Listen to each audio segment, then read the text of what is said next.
বাস করে আমারই বিরুদ্ধে আচরণ করবে, আমি তাদেরকে সমূলে ধ্বংস করে দিব। তারপর থেকে বনি ইসরায়েলদের প্রতি শুরু হলো অমানবিক অত্যাচার আর অবিচার। মাঝে মাঝে বনি ইসরায়েলদের সারাদিন কঠোর পরিশ্রম করে বিরক্ত হস্তে ফিরে এসে স্ত্রী পুত্র নিয়ে অনাহারেই কাটাতে হতো।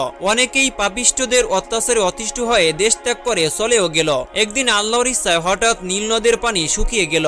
আচমকাই বিপদ দেখা দিল। পানির অভাবে সারা দেশে হাহাকার পড়ে গেল। পিপাসায় প্রাণ ওষ্ঠাগত হলো, কারণ তা দিয়ে দেশের লোকের পানির প্রয়োজন মিটত, কৃষিকাজ চলত। তাই সারা দেশের লোক পরামর্শ করে তাদের মাতব্বর প্রধানকে খোদারূপী পাপিষ্ঠ ফেরাউনের কাছে পাঠিয়ে দিল।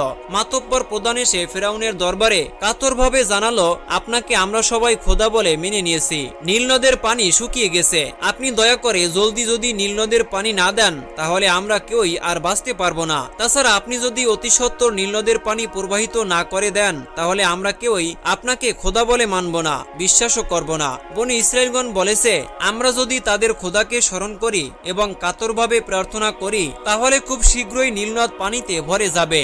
আপনি যদি তা না পারেন তাহলে আমরা সবাই বনি ইসরায়েলের খোদাকে স্মরণ করব এবং তার উপাসনা করব। এই কথা শুনে পাপাত্তা ফেরাউন মহা চিন্তায় পড়ে গেল।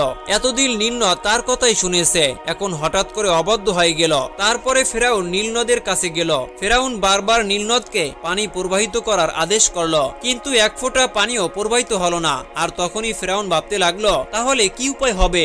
দেশের অধিকাংশ লোকই তাকে খোদা বলে মেনে আসছে, আর যদি সে নীলনদের পানি প্রবাহিত করতে না পারে তাহলে কেউই আর তাকে খোদা বলে মেনে নিবে না। সহসা তার মনে এক শুভ বুদ্ধির উদয় হলো, তার উপরেও আরেকজন মহাশক্তিশালী খোদা আছেন যিনি বিশ্ব সংসার সৃষ্টি করেছেন এবং তা পরিচালনা করেছেন। সুতরাং তার কাছে আত্মসমর্পণ ব্যতীত তার দ্বিতীয় কোনো উপায় নেই এবং কোনো পথ নেই।